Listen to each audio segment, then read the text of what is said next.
Malaking halaga ng ilegal na droga ang nasa kote ng Bulacan PNP na kung saan arestado ang 2 sospek sa isinagawang bypass operation sa Barangay Longos, May Kawayan, Bulacan.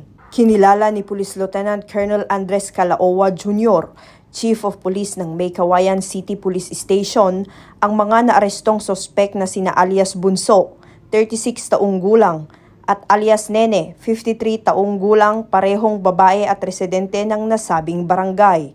Ayon kay Police Lieutenant Colonel Calaoa, bandang 1:00 ng madaling araw na huli nila sa mga sospek ang 6 na pakete ng hinihinalang shabu na may kabuuang timbang na 101 grams at may standard drug price na 691,560 pesos. Mahaharap ang mga sospek sa kasong paglabag sa Republic Act 9165 o Comprehensive Dangerous Drugs Act of 2002.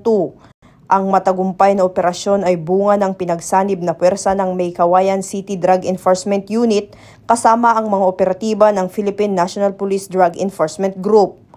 Ang Bulacan PNP sa ilalim ng pamumuno ni Police Colonel Satur Liwan Edjong, Provincial Director ng Bulacan Police Provincial Office, ay walang tigil sa pagpapaigting ng kanilang kampanya laban sa mga gumagamit at nagbebenta ng iligal na droga upang masiguro ang kaayusan sa kanilang nasasakupan dahil sa bagong Pilipinas, ang gusto ng pulis, ligtas ka.